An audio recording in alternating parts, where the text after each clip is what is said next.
গতকালকে এক নেতা এটা জানিয়েছে যে 15 বছর তো কোরআনের অনুষ্ঠানে অনুমতি লাগতো, আমরা যদি আসতে পারি অনুমতি দেব না। তা আপনি এ কথা বলবেন আমরা জানি, তো কিছুদিন পরে বলতে পারলেন না, আগেই বলে দিলে মানুষ তো সব জেনে ফেলবে। এই জন্য আমার মনে হয় আপনি ভুল করে ফেলেছেন। আপনি আস্তাগফিরুল্লাহ বা তওবা করে নেবেন, থুক্কু এরকম কিছু দিয়ে অন্তত ফিরে আসবেন যে না, এটা এখন আমি বলবো না, কিছুদিন পরে বলবো। মানুষকে আল্লাহ সম্মান দিয়েছেন, সেই মানুষের উপরে যারা জুলুম করে তারা আল্লাহর কেসের আসামি। এখন যারা দায়িত্বে আছে, সামনে যারা আসবে, এটা এত কঠোর হওয়া লাগবে যে চুরি এই শব্দটা যেন এই দেশে না থাকে।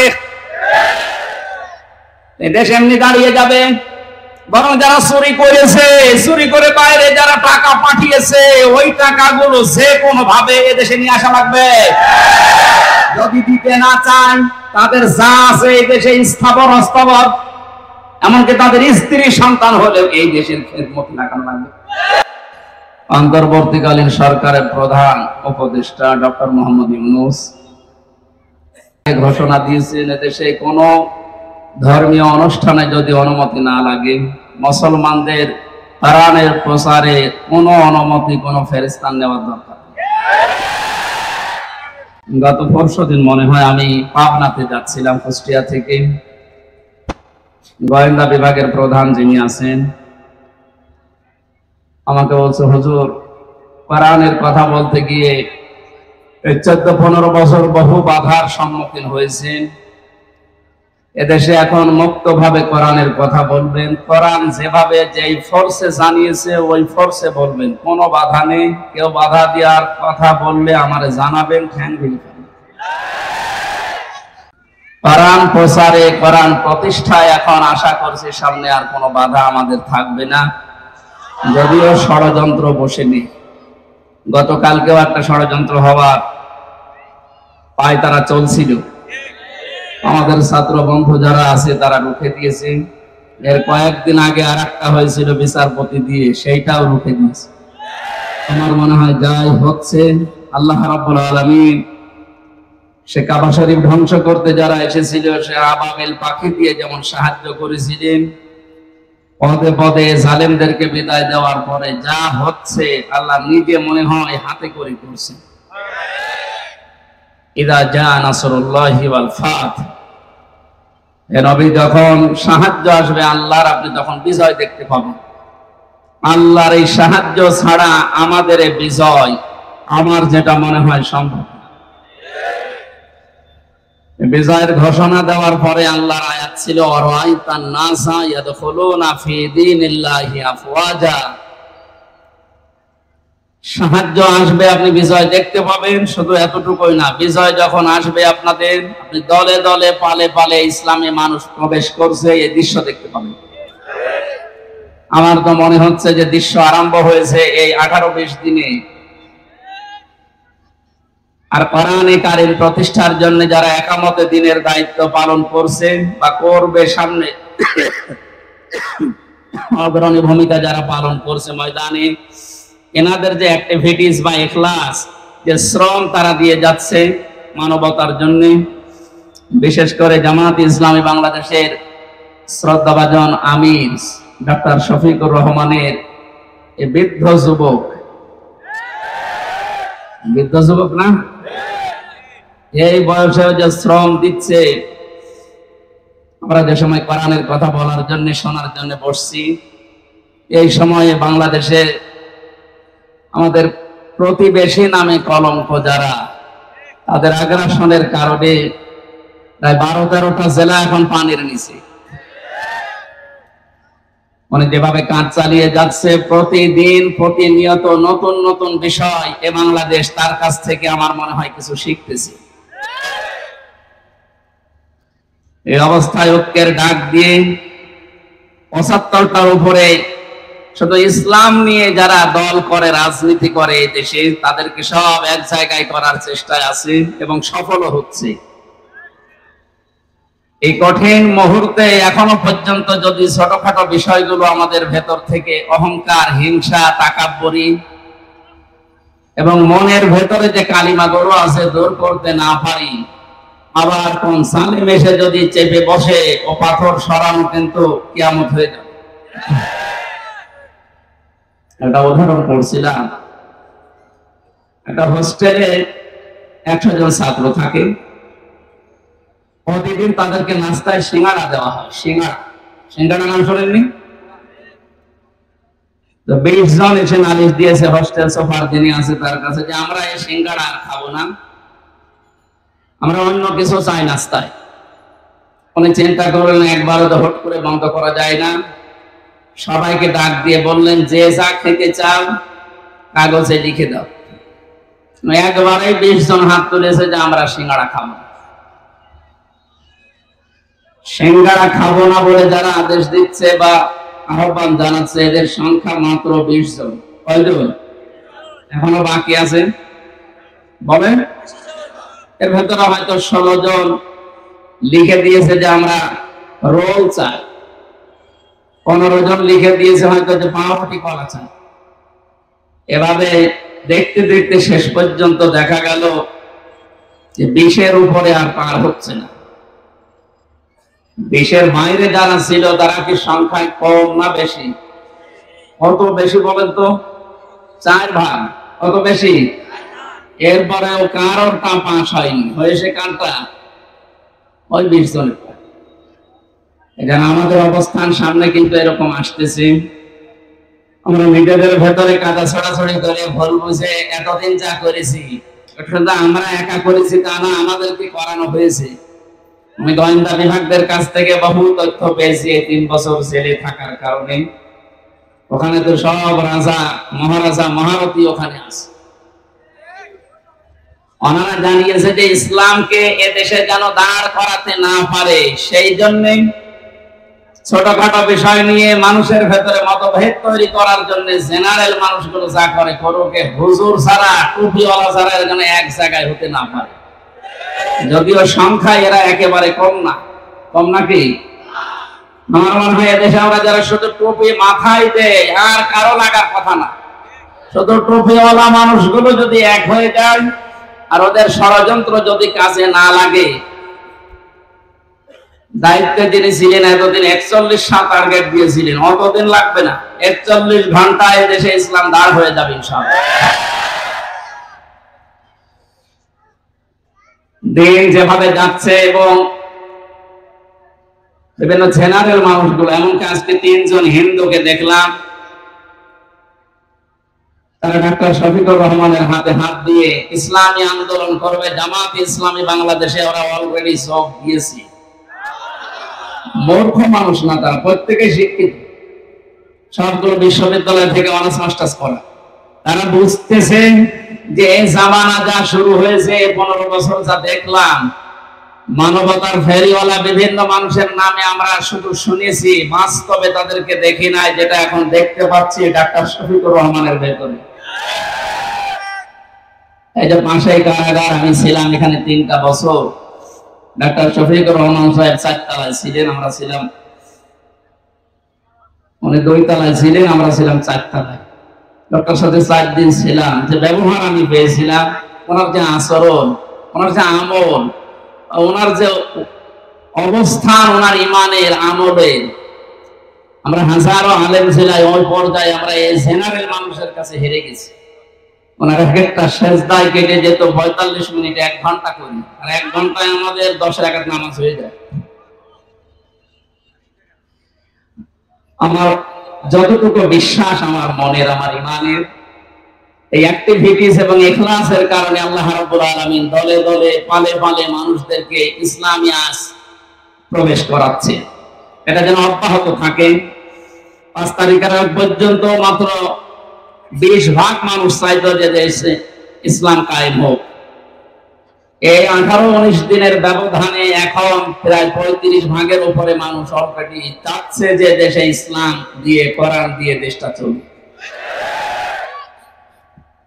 আমরা তো দেখলাম এই 53 বছর, যদিও আমার 33 বছর, আমার মুরব্বী যে বসে আছে, এই সমস্ত মানুষগুলো তো দেখেছে যে বাবা চালিয়েছে যে কেমন লাগে, না দেখে না?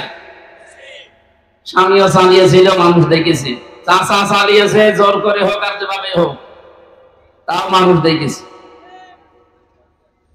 বউ চালাইলো দেখলাম, অন্তত আমি দেখেছি, ভাবিও চালিয়েছিল দেখেছিলাম।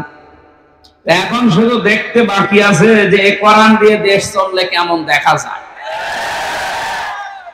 এটা দিয়ে চালান, এই কারাগার লাগবে না। কারাগার লাগবে কোন কারণে? এটা দিয়ে চললে অপরাধ হলে যে সঙ্গে সঙ্গে বিচার হয়ে যাবে, অপরাধ শেষ।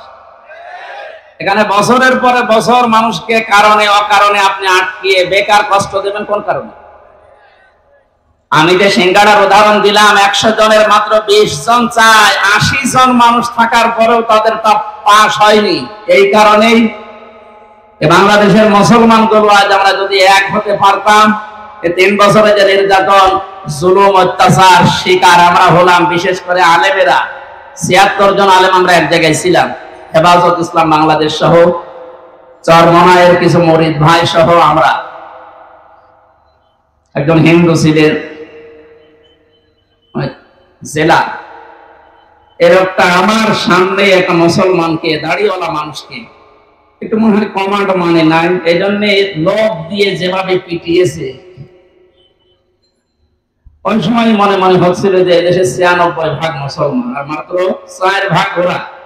আর কিভাবে পিটতে, কোনো খুব বেশি বড় জিনিস না, মানে ছিল না। একদিন একটু হইচই হচ্ছিল, ওই বাইরে যেতে নিষেধ করেছে, উনি একটু গিয়েছে। প্রত্যেকটা এরিয়া তো ভাগ করা আছে, একটু বের হয়েছিল রাস্তায়, যেভাবে মারধর করলো, নিচতলায় নিয়ে আটক করে, আবার এই যে ডান্ডা বেড়ে দিয়ে, মানে সহ্যের বাইরে এই অবস্থা তৈরি হয়েছিল শুধু আমাদের এই মতানৈক্যের কারণে। আল্লাহ রাব্বুল আলামিন ওই দৃশ্য যেন আর কোনোদিন আমাদের দেশের সামনে নিয়ে না আসে। আমরা যেন দেখতে পাই যে আল্লাহর এই কালাম দিয়ে আমাদের এই 56,000 বর্গ মাইল চলছে। আশপাশে যারা শত্রুতা করার, ষড়যন্ত্র করার দুঃসাহস দেখাচ্ছিল, ডক্টর মোহাম্মদ ইউনূসের এক ধমকে অনেকেই থেমে গেছে, কিন্তু তারা গোপনে চালাচ্ছে। তাদের তো পেছনে ভয় আছে 7 সিস্টার, যদি একবার ভেঙে যায়। ওরা যেমন বাংলাদেশ পাকিস্তান থেকে ভাগ করেছিল, এখন পাকিস্তান আর বাংলাদেশ মিলে ভারতকে টুকরা টুকরা করে ছাড়বে। শুরু হয়ে গেছে। আমাদের যেমন ছাত্ররা বিষয় এনে দিয়েছে, পাকিস্তানও মনে হয় কয়েকদিন পরে চলে আসবে ইনশাআল্লাহ। এরপরেই দেখবেন ভারতও শুরু হয়ে গেছে।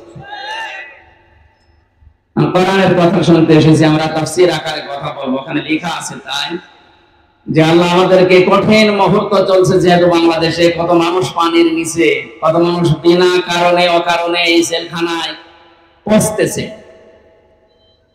আল্লাহ রাব্বুল আলামিন এই সময় আমাদেরকে কোরআনের কথা শোনার জন্য নিয়ে আসলে আমরা খুশি এবং আনন্দ চিত্তে বলছি আলহামদুলিল্লাহ। আল্লাহ পাক বলেন, তাহা মা আনজালনা আলাইকাল কুরআনা লিতাশকা। হে নবী, এই কোরআন আমি আপনাকে এই জন্য দেইনি যে আপনি মার খাবেন। এই কোরআন এই জন্য দেইনি যে অন্য দেশের মানুষ আপনাকে পানি দিয়ে ডুবিয়ে মেরে ফেলবে না। লিতাশকার ব্যাখ্যায় আধুনিক ভাবে যদি বলা যায়, দুঃখ কষ্ট সহ্য করার জন্য, হুমকি ধমকি খাওয়ার জন্য কোরআন আমি দেইনি। কোরআন দিয়েছি আপনি সবার উপরে থাকবেন। নবীজিকে যতগুলো নাম দিয়ে আল্লাহ ডাক দিয়েছিলেন, তার ভেতরে 2 নম্বরের নাম হচ্ছে তহা। ওনাকে আল্লাহ ডাক দিয়েছেন প্রথমে ইয়াসিন বলে। কি বলে বলেন তো? বলেন। তাফসীরে কাবীরে আল্লাহ পাক মুফাসসির যারা ইয়াসিন শব্দের তাফসীর করতে গিয়ে তারা দিয়েছেন ইয়া মানে হে, সিন মানে সাজ্জাদ। সাজ্জাদের ব্যাখ্যা করতে গিয়ে আল্লামা ফখরুদ্দীন রাজি রাহমাতুল্লাহ আলাইহি উনি 5টা বিষয় সামনে নিয়ে এসেছেন। মুফাসসির বলেন সিন মানে আল্লাহ বুঝিয়েছেন সাজ্জাদুল আলামিন, সিন মানে সাজ্জাদুল বাশার, সিন মানে সাজ্জাদুল কাউনাইন, সিন মানে সাজ্জাদুল আম্বিয়া, সিন মানে সাজ্জাদুল মুরসালিন। প্রতিটি শব্দের ব্যাখ্যা করতে গিয়ে আমরা দেখেছি, মুফাসসিরের কথা বলছি, উনি জানিয়েছেন সাজ্জাদুল আলামিন মানে শুধুমাত্র বাংলাদেশ না, শুধুমাত্র পৃথিবী না, এই 228টা রাষ্ট্র নিয়ে দুনিয়া গঠিত। এখন এর বাইরে যত জগৎ আল্লাহ বানিয়েছে, যত জায়গায় মানুষ যেতে পারে, চাঁদে যাচ্ছে, মঙ্গলে যাচ্ছে, যত জায়গায় যেতে পারে ওখানেও যদি কেউ বসবাস করা আরম্ভ করে, সেখানেও তাকে মুহাম্মদ রাসূলুল্লাহকে নেতা মানা লাগবে। কারণ আল্লাহর ঘোষণা দেওয়া নেতা এ দুনিয়ায় একজনই, ইয়াসিন, হে নেতা। পৃথিবীর অন্য কাউকে আল্লাহ এই শব্দ দিয়ে ডাকেননি, হে নেতা, না, শুধুমাত্র মুহাম্মদ রাসূলুল্লাহকে আল্লাহ ইন্ডিকেট করেছেন। সাইয়্যিদুল আলামিন দিয়ে বোঝা যায় পৃথিবীর কোন জায়গা না, যে কোন গ্রহে যদি আপনি বাস করতে চান, তানাজ্জালুল আমরু বাইনাহুন্না, ওই সমস্ত জায়গায় আল্লাহর বিধিবিধান নাজিল হচ্ছে তাদের প্রয়োজনে। এই জন্য যদি মঙ্গলে যান, সেখানে যদি রাসূলুল্লাহকে নেতা মানা লাগে, তাহলে পৃথিবীর এমন কোন জায়গা আছে যেখানে বিশ্ব নবী বাদ দিয়ে অন্যের নেতৃত্ব মানা যায়? শুধুমাত্র বক্ত পাগল ছাড়া কোন মানুষ এই পৃথিবীর ময়দানে মুহাম্মদ রাসূলুল্লাহ বাদ দিয়ে অন্য কাউকে নেতৃত্বে আসনে বসাতে পারে না। এই শব্দটা বারবার উচ্চারণ করছি আমি খেলা করার জন্য না। গাজীপুরবাসী খুব খেয়াল করে শোনেন, এটা দুনিয়ার সাথে যদি সম্পর্কিত হতো, আল্লাহর কসম আমি এই জায়গায় বলতাম না, এটা সম্পর্কিত আখিরাতের সাথে। আল্লাহ পাক জানিয়েছেন, ময়দানে মহাশারে মানুষ যখন হাজির হবে, ওই সময়ে মানুষকে আমি বিচারের কাঠগড়ায় দাঁড় করানোর জন্য 3টি স্টেপে সাজাবো। প্রথমেই মানুষকে ডাক দেওয়া হবে আল্লাহর সামনে দল দল করে। কোরআনে কারীম জানাচ্ছে, ওয়াকুল্লুহুম আতিহি ইয়াউমাল কিয়ামাতি ফারদা। সূরা মারইয়ামের 95 নম্বর আয়াত। আল্লাহ পাক বলেন, কিয়ামতে প্রতিটি মানুষকে আমি আল্লাহর সামনে দাঁড় করাবো, স্রেফ একা একা। কয়জন করে? এটা স্বাধীন হয়ে গেল কয়েকদিন আগে, দ্বিতীয় স্বাধীনতা বলা হচ্ছে। এরপরে অনেক ভণ্ড এখনো বসে নিয়ে এই কথাটাকে কোরআনের বিরুদ্ধে পুরা উল্টা সাজিয়ে মানুষকে এখনো ধোঁকা দিয়ে বোকা বানাচ্ছে। কোন চিন্তা করবা না, চিন্তা নেইও, আমরা আছি, পার করে দেব। দুনিয়ার এই ছোট্ট জীবনে যদি অনেকে পার করতে গিয়ে ধরা খায়, কিয়ামতের ওই কঠিন ময়দানে আল্লাহ আপনাকে ডাকবে, কোন মানুষ আপনার সাথে প্রথম স্টেপে থাকবে না, স্রেফ আপনি একা সামনে দাঁড়াবেন আল্লাহর। নিজের দিকে তাকিয়ে পেছনের জীবনের দিকে একটু হিসাব মেলান তো। সত্যি যদি আল্লাহ আপনাকে ডাক দিয়ে বলে, পড়, ইকরা কিতাবাকা কাফা বিনাফসিকা লিয়াউমা আলাইকা হাসিবা। সূরা বনী ইসরাঈলের 14 নম্বর আয়াতে আল্লাহ জানিয়েছেন, এটা পড়, জান্নাতে যাবি না জাহান্নামে যাবি, কারো জিজ্ঞাসা লাগবে না, তুমি যথেষ্ট। এখানে যত আসামি জেলখানায় আছে, গাজীপুর, কাশিমপুর সহ প্রত্যেকটি আসামিকে আদালতে তোলার সময় বিচারক কিন্তু জিজ্ঞাসা করে তার অপরাধ সম্পর্কে, যেটা করেছেন কিনা। বিশেষ করে 164 যখন নেয়, ম্যাজিস্ট্রেট কিন্তু জিজ্ঞাসা করে, যা যা বললেন আপনি এগুলো করেছেন কিনা। আল্লাহর বিচার ব্যবস্থা পুরা উল্টা। ইয়ারাফুল মুজরিমুনা বিসিমাহুম ফায়ুখাযু বিন নাওয়াসি ওয়াল আকদাম ফাবিআইয়ি আলা'i রাব্বিকুমা তুকাযযিবান। বলেন আল্লাহু আকবার। আল্লাহ পাক বলেন, কিয়ামতের দিন আমি অপরাধীকে জিজ্ঞাসা করব না যে এটা করেছিস কিনা। কিয়ামতের দিন আমি তার শরীরের ভেতরে অপরাধগুলো ফুটিয়ে তুলব। এর তাফসীরে আমি 10 প্রকার আকৃতির কথা পেয়েছি। মানুষের চুল ধরবে অপমান করার জন্য, আর কদম মানে পা ধরবে। ফেরেশতারা এই দুইটা নিয়ে তাকে জাহান্নামে ফেলার জন্য রওনা দেবে। আল্লাহ পাক বলবেন, দাঁড়া, সুম্মা ফি সিলসিলাতিন দারউহা সাবউনা দিরান ফাসলুকু। এর 70 হাত বা গজ বিশাল শিকল দিয়ে বাঁধ। এটা বাঁধা হবে এই কারণে যেন অপমানের মাত্রা আরো বেড়ে যায়। 15টা বছরের যে দৃশ্যগুলো আমি আদালতে দেখেছি, বিশেষ করে আমার 3 বছরে, সাইকুল হাদিসের সন্তান সাইকুল হাদিস এবং হাজারো আলেম, আজকে একজন মাজলুম আলেম বের হয়েছে, মুফতি জসিমউদ্দিন রহমানী। আল্লাহ পাক তাকে হায়াতে তাজ্জেবা সিহাতে কুল্লিয়া দান করেন, বলেন আমিন। আলেমদের জোতা টানার যোগ্যতা যারা দায়িত্বে ছিল তাদের ছিল না। অথচ এই মানুষগুলোকে আদালতে হাজির করতে গিয়ে দেখতাম পায়ে দিয়েছে ডান্ডা বেড়ি, হাতে দিয়েছে হ্যান্ডকাপ, তাও যেটা দিলে হাত কেটে যায়, মাথায় দড়ি বেঁধে ছাগলের মতো গরুর মতো টানতে টানতে নিয়ে যেত। আর বিভিন্ন তালায় ওই জালেমদের দর্শকরা, জালেমরা থেকে টিপ্পনি কাটতো। দেখ কি অবস্থা। আমার মনে হয় পুরা বিষয় আল্লাহ পুরাটাই পাহাড়ের মতো উঠিয়ে দিয়েছে। এই কালা মালিকের যে অবস্থা, আপনাকে শুনলাম অন্ডকোষ উড়িয়ে দিয়েছে।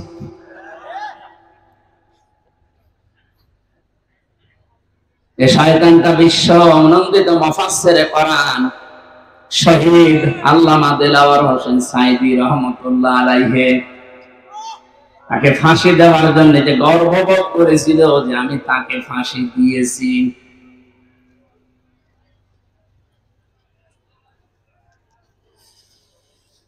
গাজীপুর মাসে আমার তো মনে হচ্ছে এখন যে জালেমগুলোর উপরে মানুষের ক্ষোভ, রাগ এবং বাস্তবতা যেটা দেখা যাচ্ছে, কেউ ডিম ছুঁড়ে মারছে, কেউ পানি মারছে,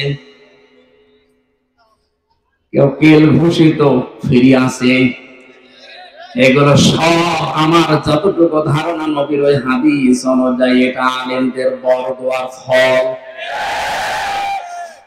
বিশ্ব নবী জানিয়েছেন ইত্তাকি দাওয়াতাল মাজলুম, পৃথিবীর মানুষেরা সাবধান, তুমি আর চাই করো না কেন মাজলুমের বরদোয়া থেকে নিজেকে বেশি বাঁচিয়ে রাখবা। কারণ এটা একটা কঠিন বিষয়। ফাইন্নাহা লাইসা বাইনাহু ওয়া বাইনাল্লাহি হিজাব। মাজলুম যদি বরদোয়া করে আর আল্লাহর মাঝে কোনো পর্দা, কোনো ফারাক থাকে না, সঙ্গে সঙ্গে কবুল হয়ে যায়। আমার মাথায় দড়ি দিয়ে যখন নিয়ে গিয়েছিল, প্রথমে এত অসহায় মনে হচ্ছিল নিজের কাছে যে আল্লাহ আমি কি করেছি। পায়ে দিয়েছে ডান্ডা বেড়ি, হাতের ভেতরে হ্যান্ডকাপ, মাথার ভেতরে সে এত মোটা মোটা দড়ি। 2-3 জন 4 জন পুলিশ হাত ধরে রাখে আর একজন টানতেছে, গরু টেনে নিয়ে যাচ্ছে। দুনিয়ায় যদি আল্লাহ এটা উল্টিয়ে দেখাতে পারে, আখিরাতের বিচার তো আলাদা। কিয়ামতে আপনি একা দাঁড়াবেন, কোন সাক্ষী লাগবে না, আপনার শরীরের ভেতরে ওই বিষয়গুলো আল্লাহ ফুটিয়ে তুলবে। ফাম্মা মান উতিয়া কিতাবাহু বিয়ামিনি, আমলনামা যদি আল্লাহ হাতে দিয়ে বলে পড়, ডান হাতে যারা পাবে ফায়াকুলু হাউম মাকরাউ কিতাবিয়া, নিজে আনন্দ পাবে আর মানুষকে বলবে দেখো কি সুন্দর রেজাল্ট আমি পেয়েছি। ও বাংলার মানুষেরা, পাশে যেহেতু কারাগার, হাজারো মানুষ এখন যারা আছে, আমি যেহেতু নিজের বাস্তবতা বলছি, হাজার হাজার মানুষ এই জেলখানায়, তো প্রায় এক জায়গায় 10,000 আছে, এখন মনে হয় আরো বেশি। এই মানুষগুলো এই মাগরিবের পরে, এশার পরে এদের অনুশোচনা শুরু হয়। সবাইকে উদ্দেশ্য করে বলছি, আমরা যে যা করছি দুনিয়াতে, কিয়ামতের ময়দানে বইটা হাতে দেওয়ার পরে পড়তে পারবেন তো। নিজের ব্যক্তিগত জীবনকে আগে সংশোধন করা আরম্ভ করে। আমি নিজের থেকে এখন শুরু করব। আমি যদি সত্যি এখনই মারা যায়, আমার এই 33 বছরের যে রেকর্ড আল্লাহ আমাকে দেখাবে, আমি যেন সম্মুখে পড়তে পারি, এরকম কাজ এখন থেকে আরম্ভ করব। জীবনের আসল সফলতায় তো এটা আমান সুহসিফান্নারি ওয়া উদখিলাল জান্নাতা ফাকাদ ফাজ। আল্লাহ পাক বলেন ওই লোকটার জীবন তো সফল যাকে আস্তে আস্তে জাহান্নামের কাজগুলো ছেড়ে দেওয়ায় আর জান্নাতের কাজের দিকে আমি আল্লাহ তাকে এগিয়ে দেই। সুতরাং এমন আমল, এমন কাজ, এমন বই আমি তৈরি করতে চাই যেটা কোটি কোটি মানুষের সামনে আমি মানুষকে পড়ে শোনাতে পারবো। বলেন আমিন। কিয়ামতে যেহেতু সর্বপ্রথম আল্লাহ বিচার ব্যবস্থায় আপনাকে আমাকে একা ডাকবে, স্রেফ কেউ থাকবে না। সূরা মারইয়ামের 95 নম্বর আয়াত অনুযায়ী যদি এখনো কেউ ধোঁকায় পড়ে থাকেন যে না আমার বাবা আছে বাঁচাবে, আয়াত অনুযায়ী এটা পুরা মিথ্যা আশ্বাস। কথা বলেন না কেন? কেউ থাকবে না পাশে, আপনি স্রেফ একা থাকবেন। বিচারের দ্বিতীয় স্টেপে আল্লাহ এবার ডাকবেন ইয়াওমা নাদউ কুল্লা উনাসিন বিইমামিহিম।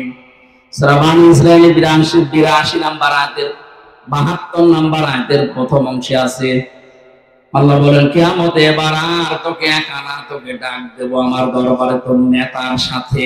কার সাথে? এটা যদি কেউ রাজনীতি মনে করেন আপনার কপালে আগুন লাগবে। আল্লাহ পাক বলেন কিয়ামতে আমি তোকে তোর নেতার সাথে ডাক দেব। ও গাজীপুরবাসী, নিজের মনকে প্রশ্ন করেন তো, আপনি যে নেতার আদর্শ মেনে চলেন, ওকে যেহেতু আল্লাহ আগে ডাকবে, এরপরে পেছনে আপনাকে, আপনার কি মনে হয় এখন আপনি যার পেছনে এখনো পর্যন্ত আছে ওই লোকটা যদি সামনে থাকে আল্লাহ কি মাফ করবে বলে মনে হয়?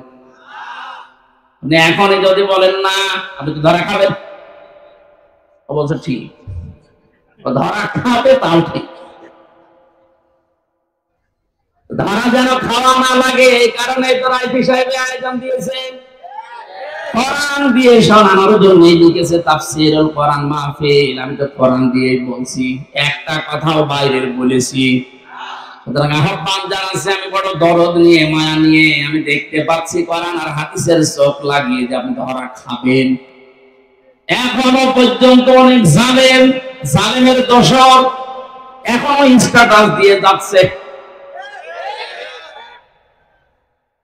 আমার মনে হয় যার মনের ভেতরে বিন্দু পরিমাণ একটু বিবেক, একটু অনুশোচনা কাজ করে, তার সামনে যদি শুধু আয়না ঘরটা ভেসে আসে, কোনদিন জালেমের পক্ষে স্ট্যাটাস দেওয়ার কথা না।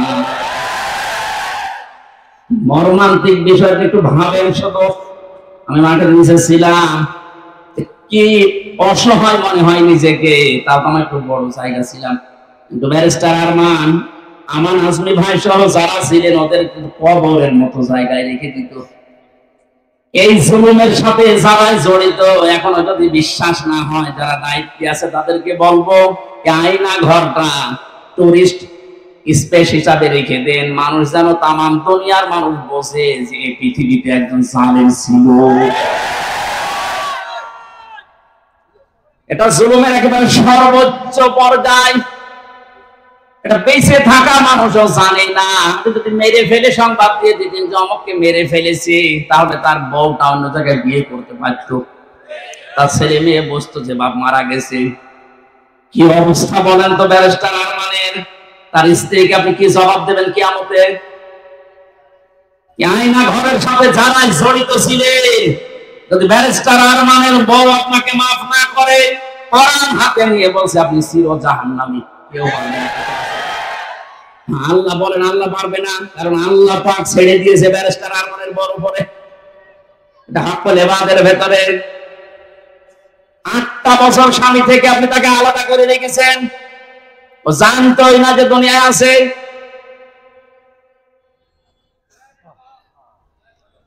আমি কয়দিন থেকে আমার অবস্থা হালচাল শেষ হয়ে গেছে, আর সে 8টা বছর। এর বড় যদি কোন মানুষ জালেমের পক্ষে কথা বলে, কি বলে তো বলে, বিবেক কি বলে তার? আবার বিবেক বলে কিছু আছে?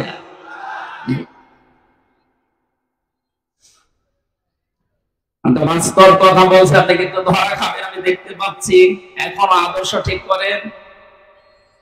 বহু মানুষকে দেখলাম কিচ্ছু হয়নি, এখন যেহেতু বাঘ নিয়ে আসে, শুধু এইটা দিয়ে চললে কেমন দেখা যায়? চর্মচোখে আল্লাহ তুমি আমাদেরকে অন্তত তাড়াতাড়ি দেখা তৌফিক দাও যে কোরআন দিয়ে দেশটা চলছে।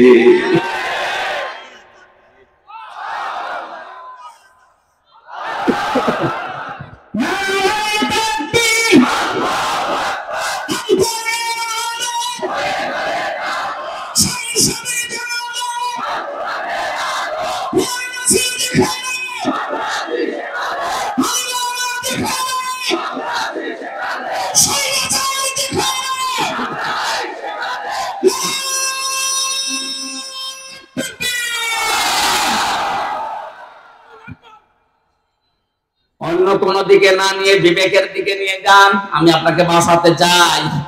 সত্যি আমরা কিন্তু ধরা খেয়ে যাব যাদের আদর্শ ঠিক নেই। এই মুহূর্ত থেকে আমি আশা করছি পাল্টাবেন। 2 নম্বরের ব্যাখ্যায় পেয়েছি আল্লাহর নবী জানিয়েছেন, আমাকে আল্লাহ ইয়াসিন বলে ডাক দেওয়ার কারণ এই, সিন মানে সাইয়্যিদুল আলামিনের পরে সিন মানে সাইয়্যিদুল বাশার। সিন মানে কি? বাশার মানে মানুষ। মানুষ পদবাচ্যে যারা বিবেচিত, এ কথা যারা হয়ে গেল।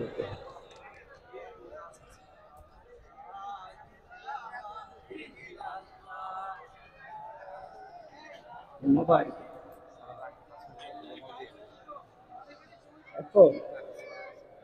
ওই যে জামাল ভাই কি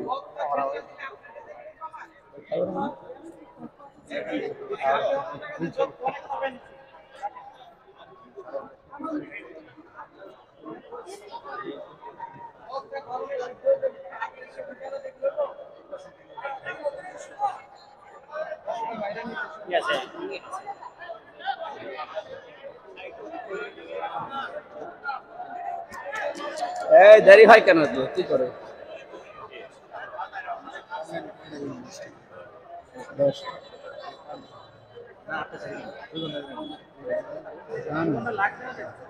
পুরে এত দূরে নিয়েছেন কেন? 50-60 কিলোর ভেতরে মিলে যাবে।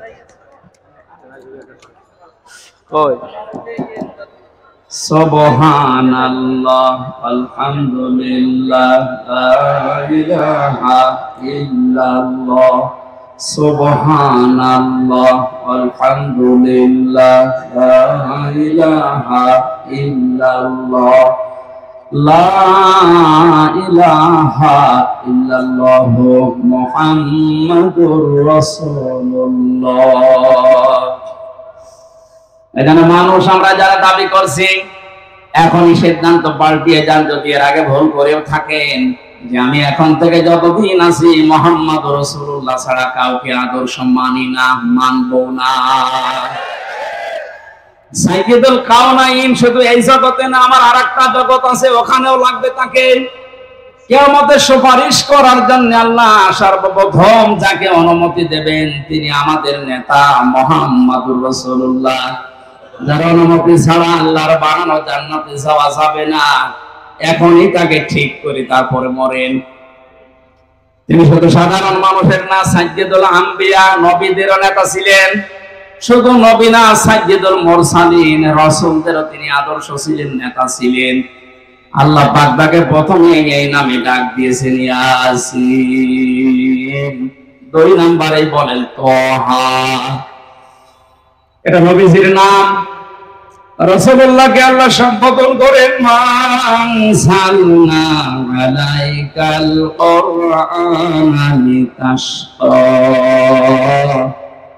হে নবী, আপনাকে আমি কোরআনটা এই জন্য দেইনি যে আপনি অপমান হয়ে থাকবেন, অপদস্থ হবেন, না খেয়ে থাকবেন, বন্যার পানিতে ডুবেই মরে যাবেন না। কোরআন দিয়েছি এগুলো সব মোকাবেলা করার জন্য। জোরে বলেন সুবহানাল্লাহ। এটা মোকাবেলা করার জন্য যদি কোরআন দিয়ে থাকেন, তাহলে কোরআনকে ওই পর্যায়ে নিয়ে যাওয়া লাগবে যেখানে কোরআন গেলে চিন্তা থাকে না, দুঃখ থাকে না। ওয়ালা তাহিনু ওয়ালা তাহজানু ফামান তাবিআ হুদায়া ফালা খাউফুন আলাইহিম ওয়ালা হুম ইয়াহজানুন। আমার পাঠানো হেদায়েত যদি অনুসরণ করতে পারো, অনুসরণ করা যায়, যেখানে গেলে ওই জায়গায় যদি নিয়ে যেতে পারো। প্রশ্ন আসতে পারো অনুসরণ তো করি, হ্যাঁ। আজ আমাদের অনেকের ঘরে ঘরে কোরআন শরীফ আছে, কিন্তু যেখানে থাকা দরকার ওই জায়গায় না থাকার কারণে আজ হাজারো মানুষ জায়েজ জিনিস জায়েজ জানার পরও মানতে পারছে না।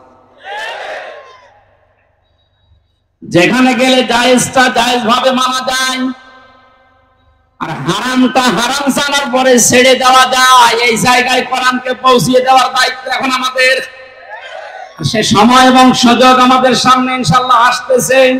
এরপরও যদি আপনি ভুল করে ফেলেন, আমার মনে হয় বারবার আল্লাহ সুযোগ দেবে না। কথা বলে না কেন?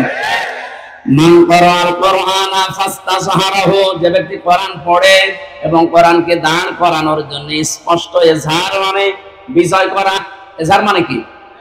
কোরআনকে বিজয় করার জন্য যারা চেষ্টা চালায়, ফাহাল্লা হালালাহু ওয়া হারামা হারামাহু, এর হালালকে হালাল জেনে আঁকড়িয়ে ধরে, হারামকে হারাম জেনে ছেড়ে দেয়, আদখালাহুল্লাহুল জান্নাহ, হে নবী আপনি বলেন আল্লাহ পাক তাকে জান্নাতে দিয়ে দিয়েছে। জান্নাতে দেবে না, জান্নাতে দিয়ে দিয়েছে। সুতরাং এমন একটা দেশ এখন কোরআনে কারীম দিয়ে গঠন করা দরকার, যেখানে বসবাস করলে জান্নাতে যাওয়ার গ্যারান্টি পাওয়া যায়। হজ করতে যারা যান, এই যে মানুষগুলোকে আমি দেখেছি 16 সালে, কি নিয়ে আসে মানুষ ওখান থেকে? আসার সময় হয় তসবিহ নেয়, পাথর নেয়, জায়নামাজ নেয়, আতর নেয়, আর বাকি কিছু কিছু জিনিস নিয়ে আসে, স্বর্ণ। ওখান থেকে নিয়ে আসার কথা ছিল কি, আরাফাতের ময়দানে অবস্থান করে যখন আবার আসতেছেন 9 তারিখে, মুজদালিফার যে ময়দানটা আছে, লক্ষ লক্ষ নারী পুরুষ খোলা আকাশের নিচে, কোন অভিভাবক লাগবে না, একা একা শুয়ে আছে, পাশের যুবতী মেয়ে আছে, কোনদিন কারো আজ পর্যন্ত সাহস হয়নি যে একটু তাকায়। কথা বলে না কেন? যেমন তেমন মেয়ে লোক না, বিশ্ব সুন্দরী যারা, তারাও শুয়ে আছে।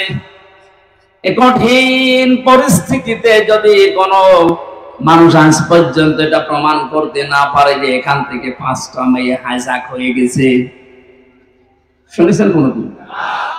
5টা মেয়ে সম্ভ্রম হারিয়ে ফেলেছে, শুনেছেন কোনদিন? 5টা ধর্ষণের শিকার হয়েছে, শুনেছেন? আপনি এটা নিয়ে আসতে পারেন না।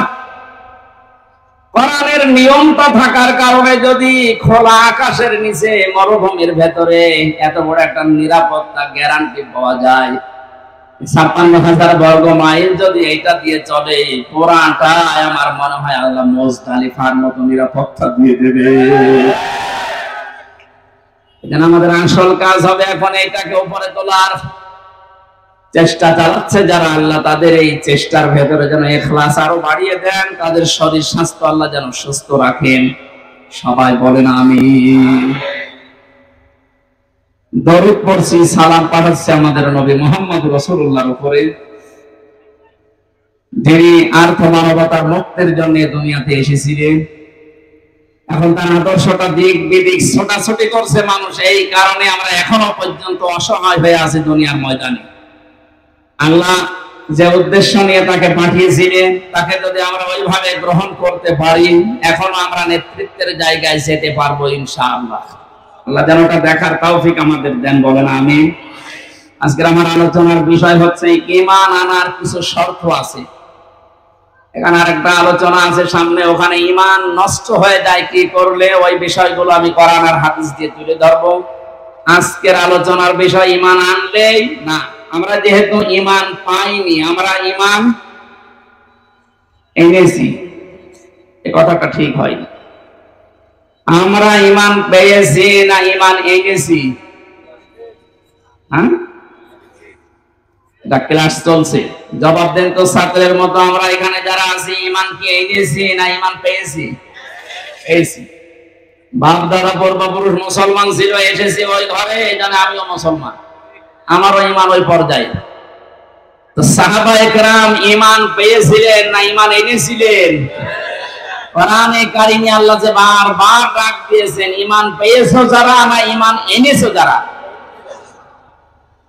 ইন্নাল্লাযীনা আমানু নিশ্চয় যারা ঈমান পায়, কি যারা ঈমান আনে, তাহলে ঈমান আনার বিষয়, ঈমান যদি কেউ আনতে চায়, বিশ্ব নবীকে আল্লাহ জানিয়েছেন, হে নবী তারা যেন আপনার কাছে আসে যারা ঈমান আনবে বলে 6টা বিষয় তাদেরকে জানাবেন, যে এই 6টা হচ্ছে ঈমান আনার শর্ত। সূরা মুমতাহিনার 12 নম্বর আয়াতে আল্লাহ এই দলিলগুলো দিয়েছেন। বিশ্ব নবীর কাছে যে মেয়েরা আসতো বায়াত নেওয়ার জন্য, নবীজি জানিয়েছিলেন পর্দার আড়ালে বসো, তোমাদেরকে আমি বায়াত দিতে রাজি আছি, কিন্তু 6টা বিষয় ওয়াদা করে যাও যে জীবনে কোনোদিন করবা না। আর যারা দায়িত্বে আছেন, উপদেষ্টা মণ্ডলীতে যারা আছেন, কয়েকজন মাত্র হিন্দু, বাকি সবই যেহেতু মুসলিম, আর ধর্ম উপদেষ্টায় যিনি আছেন তিনি বিশিষ্ট একজন আলেম, ডক্টর আফামা খালিদ সাহেব সহ যারা মুসলমান আছেন, তাদের এই মুহূর্তে ঈমানের দাবি হবে এই দেশে কোরআনে কারিমের এই যে নিয়ম নীতি, সূরা মুমতাহিনার 12 নম্বর আয়াতে আল্লাহ যেভাবে বলেছেন যে ঈমান আনতে হলে এই 6টা বিষয় মানতে হবে। আমার মনে হয় ওনারা 3 মাস টার্গেট নিয়েছে, 3 মাসের ভেতরে এই 6টা যদি প্রতিষ্ঠা করা যায়, যেখানে বাংলাদেশ যাওয়ার কথা চলে যাবে। এই 19-20 দিনের অবস্থার পরিবর্তন দেখছেন না? এর আগেও তো বন্যা হয়েছিল, তারপরও তো এখনো পর্যন্ত একটা নিয়ম নীতি আমরা কোরআন থেকে পাইনি, শুধু চলার চেষ্টায় আছে। ওই সময়ের বন্যায় ব্যক্তিগতভাবে কিছু মানুষ কিছু করত, আর যারা দায়িত্বে ছিল তারা লোক দেখানোর জন্য কিছু করেছিল, কিন্তু এই 20-22 দিনের, বিশেষ করে এই 7-8 দিনের বন্যায় যা দেখতে পাচ্ছি, একটা ফকির ভিক্ষা করে 300 টাকা পায়, সেখান থেকে 20 টাকা বন্যার্থদের জন্য দিয়ে দিচ্ছে। সুতরাং দেশের মানুষের মন আছে, যেভাবে মন তৈরি হচ্ছে, এই 6টা যে এখানে আল্লাহ আলোচনা দিলেন, এটা এখন সামনে নিয়ে আসা লাগবে। বায়াত শব্দটা আল্লাহ এখানে দিয়েছেন, কোরআনে কারীম জানাচ্ছে, ইয়া আইয়ুহান নাবিয়্যু ইযা জাআকাল মুমিনাতু ইউবাইয়ুনাকা, হে নবী মুমিন নারীরা যখন আপনার কাছে আসবে, যারা ঈমান আনতে চায় যে আমি মুসলমান হব, আমি ঈমানদার হব, আপনার কাছে যারা বায়াত নিতে চায়, আপনি তাদেরকে 6টা বিষয় পরিষ্কার করবেন যে তোমরা মানবা কিনা বলো। যদি এই 6টা বিষয় তারা গ্যারান্টি দিতে পারে, তারা আমি আল্লাহকে গফুর আর রহিম হিসাবে পাবে। বলেন আল্লাহু আকবার। দেখেন তো, আমরা যারা ঈমানদার বলে দাবি করেছিলাম, এখনো করছি, সামনে করবেন, এই 6টা বিষয় আমরা মানতে পারি কিনা। 1 নম্বরে আল্লাহ ঘোষণা দিয়েছেন, আল্লাহ ইউশরিকনা বিল্লাহি শাইআ, হে নবী তাদেরকে জানান তোমরা দুনিয়ার যাই করো না কেন শিরিক করবা না, আল্লাহর সাথে অংশীদার স্থাপন করবা না, তার সাথে পার্টনারশিপ করা যাবে না। এই কথাটা যেহেতু পৃথিবীর যত জাতি আছে মুসলমান বাদ দিয়ে সবার বিরুদ্ধে যায়, এজন্য আয়াতের ব্যাখ্যা করলে দুনিয়ায় মুসলমান বাদ দিয়ে যত জাতির লোকেরা আছে তারা আমাকে শত্রু মনে করে। আল্লাহর সাথে পার্টনারশিপ করা, শিরিক করা, এটা শুধুমাত্র মুশরিকরা করেছে তা না, দুনিয়ায় যত জাতি আছে সব আল্লাহর সাথে শরীক করে ফেলেছে। এটা ইহুদি হোক, খ্রিস্টান হোক, বৌদ্ধ হোক, মুশরিক হোক, কথা বলে না কেন? নবীর ঘোষণা ছিল, আল্লাহ পাক জানিয়েছেন আপনার কাছে যারা আসবে তারা যেন শিরিক না করে, এইটার গ্যারান্টি দিতে বলেন। আমরা এই শিরকুন শব্দের ব্যাখ্যা পড়েছি, শিন র কাফ। শিরিক প্রধানত 4 প্রকার হয়: শিরিক বিজাত, শিরিক বিসিফাত, শিরিক বিল ইখতিয়ার, শিরিক বিল হুকুক। তাফসীরের ভাষায় আমরা ভাগ করে করে দেখেছি, এক একটা 4 ভাগ করে হয়, 4 16 ভাগ। এরপরে ওইটা আবার 4 ভাগ করা যায়। শেষ পর্যন্ত আমি মিলিয়ে দেখেছি ফি সিলালিল কোরআনে 120 প্রকার শিরিক এই পৃথিবীতে মানুষেরা আল্লাহর সাথে করতে পারে। পয়েন্ট আকারে বলতে গেলে দেরি হয়ে যাবে, আমি কয়েকটা পয়েন্ট শুধু মনে করাচ্ছি। আল্লাহ যেটা পারে ওইটা অন্য কেউ পারে, এই বিশ্বাস করার নাম শিরিক। আল্লাহকে যে সম্মান দেওয়া হয় ওই সম্মান অন্য কাউকে যদি কেউ দেয় ওইটা শিরক। কথা বলে না কেন? এ জাতিকে অনেকেই সূক্ষ্ম ষড়যন্ত্রের মাধ্যমে বিভিন্ন জায়গায় শিরকের আমদানি করে জাতিকে মুশরিক বানানোর জন্য উঠে পড়ে লেগেছিল। গুরুত্বপূর্ণ ভূমিকা যারা পালন করেছেন বিভিন্ন দাদাদের কথা শোনার মাধ্যমে, তার ভেতরে শিক্ষা ব্যবস্থা যে দুইজন ছিল পরপর এই দুইটা কোথায় পৌঁছিয়েছে শিক্ষাকে? কোটি কোটি টাকা খরচ করে একজন মানুষকে বিভিন্ন মোড়ে মোড়ে দাঁড় করিয়েছে। কি সম্মান তার দিলেন আপনি? একটা দিনও যেতে পারেনি, 1:30টার সময় পালিয়েছে। বিকাল হতে হতে সারা দেশের সব দাঁড়ানো মানুষগুলো শুয়ে পড়েছে। এমনকি আমার কুষ্টিয়ার যে দৃশ্য দেখলাম, যেটা এখন শহীদ চত্বর হয়েছে, ওটা মুজিব চত্বর ছিল। ওটা ভেঙে এত শক্ত ছাতা ভাঙাও যায় না। বহু কষ্ট করে 3 ঘন্টা চেষ্টা করে করে মাটির সাথে মিশিয়ে দিল। কি পেলেন আপনি? এই যে কোটি কোটি টাকাগুলো হলো, যদি এখন থাকতো অন্তত ওই টাকা এখন কন্যাত্রদের ভেতরে দেওয়া যেত। আর আমার তো কোরআন হাদিস পড়ার পরে ধারণা যান, ওই মূর্তি বানানোর টাকাগুলো যদি আমরা আজ বন্যাত্র এই মানুষদের কাছে দিতে পারতাম, বঙ্গবন্ধুর কবরে মহান আল্লাহ আরো শান্তি বৃদ্ধি করে দিত।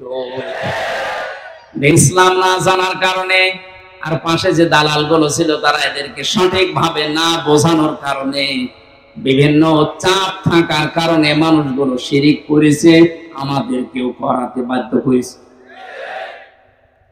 এখন থেকে যেহেতু চাপ নেই, শিরিক এটা মুক্ত হওয়া লাগবে জীবন থেকে। ছোটখাটো অপরাধ যদি হয় আল্লাহ গফর আর গফফার নামের খাতিরে মাফ করবে আশা করা যায়, কিন্তু শিরিক করলে আল্লাহ মাফ করবে না, বারবার ঘোষণা দিচ্ছেন। গাজীপুরবাসী সহ যারা আছি, এই কথাটা গ্যারান্টি আজকে দেওয়া লাগবে যে আগুনে যদি পুড়িয়ে ফেলেন, যদি টুকরা টুকরা করে ফেলেন, ঝিনাইদহ এমপির মতো করেন, ঝিনাইদহ এমপিকে হিরণ নামে তার পিটিয়ে মেরে উলঙ্গ করে 4 রাস্তার মোড়ে টাঙিয়ে রেখে থাক, এরকমও যদি আপনাকে করে দুনিয়ায়, জেলখানায় মাওলানা মুফতি জসিমউদ্দিন রহমানের মতো 11-12 বছর না, বিশ্বানন্দিত মুফাসসিরের 13 বছরের মতো না, 100 বছরও যদি আপনাকে রেখে দেয়, কোনোদিন আমি শিরিক করব না, এটার গ্যারান্টি নিয়ে মারা যেতে পারলে আপনি জান্নাতি। শিরিকের গুনাহ বাদ দিয়ে বাকি গুনাহ আল্লাহ মাফ করবে বলে ঘোষণা দিয়েছেন। এই শব্দটার সাথে সন্তানদেরকে পরিচয় করার কারণে একজন কালো মানুষ, দুনিয়ায় 3 জন কালো মানুষের নাম পেয়েছি আমি তাফসিরে। হযরত ওমরের খাদেম একজন, মাহাজা রাদিয়াল্লাহু তাআলা আনহু, আরেকজন এই যে যার নাম আল্লাহ কোরআনে দিয়েছেন তার নামে লোকমান, 3 নম্বর হযরত বেলাল। এত কালো ছিল এদের চেহারাগুলো, তাদের বর্ণনা পড়েছে তাফসিরে। ঠোঁট গুলো ছিল একেবারে ওই আফ্রিকার মতো ঝোলা মানুষের মতো চেহারা, কালো, এত কালো, হাড়ের তলা কি কালো, তার চাইতে কালো চেহারার যে বর্ণনা বলছি, এটাকে একবার দেখলে আর একবার দেখতে মন চাইবে বলেন? অথচ সে মানুষকে আল্লাহ চিরন্তন করে দিয়েছে কোরআনে, 4 পৃষ্ঠার একটা সূরা দিয়েছে, তার নামে সূরা লোকমান। তিনি কি করেছিলেন এত দুনিয়ায়, তার পুরা জীবনে আমি পড়ে দেখেছি, সর্বপ্রথম তার কাজ ছিল তার সন্তানকে তিনি ডাক দিয়ে এই শিরিকের বিষয়ে আল্লাহর সাথে পরিচয় করিয়েছিলেন। وَإِذْ قَالَ لُقْمَانُ لِابْنِهِ وَهُوَ يَعِظُهُ يَا بُنَيَّ لَا تُشْرِكْ بِاللَّهِ إِنَّ الشِّرْكَ لَظُلْمٌ عَظِيمٌ। স্মরণ করো এই সময়ের কথা যখন হযরত লোকমান তার আদরের সন্তানকে ডাক দিয়ে বলেছিলেন, হে আমার আদরের সন্তান, তুমি কখনো আল্লাহর সাথে শিরিক করবা না, শিরিক হচ্ছে বড় জুলুম। বাংলার মুসলমানেরা, আমাদের এখন উচিত হবে আমাদের আদরের ছেলে মেয়েদেরকে হযরত লোকমানের মতো যদি আল্লাহর সাথে শিরিকের এই বিষয়গুলো 120 প্রকার আছে, এই পয়েন্ট আকারে ধরে ধরে তাদেরকে যদি বোঝাতে পারেন, আপনাকেও আল্লাহ লোকমানের মতো চিরন্তন করে দেবেন। এইটাকে বাইপাস করে আমার সন্তানকে মুশরিক বানানোর জন্য যারা উঠে পড়ে লেগেছিল, আল্লাহ এখন নিজে তাদের শাস্তি দিচ্ছে। কারণ আল্লাহ সব সহ্য করে, শিরিক সহ্য করে না। এই জন্য পৃথিবীতে মুশরিকদের কোনো উন্নতি হয় না, কারণ ওদের প্রতি আল্লাহ নিজে লানত দিয়েছেন। সূরা জুমারে আছে। এত কঠিন কঠিন কথা শিরিকের বিরুদ্ধে আল্লাহ কোরআনে দিয়েছেন। শিরিক করা মানুষের জন্য আল্লাহর বানানো জান্নাত হারাম, এমনকি তাদের কোনো সাহায্যকারীও থাকবে না। এজন্য বাংলার মুসলমানের এই বিষয়টা খুব সতর্ক হওয়া লাগবে। আর চাই করি জীবনে যেন আমরা শিরিক না করি। শিরিক গুলো এখন একটা একটা করে পয়েন্ট আকারে বললে অনেক সময় লাগবে, আমি শেষ করছি। আমরা একটু তাফসিরে ইবনে কাসির এই আয়াতে পাওয়া যায় শিরিক এর ব্যাখ্যা দেওয়া আছে ফি জিলালিল কোরআন। 2 নম্বরে চুরি করবেন না, ওয়ালা ইয়াসরিকনা, চুরি করা যাবে না। এখন যারা দায়িত্বে আছে, সামনে যারা আসবে, এটা এত কঠোর হওয়া লাগবে যে চুরি এই শব্দটা যেন এই দেশে না থাকে। এই দেশ এমনি দাঁড়িয়ে যাবে।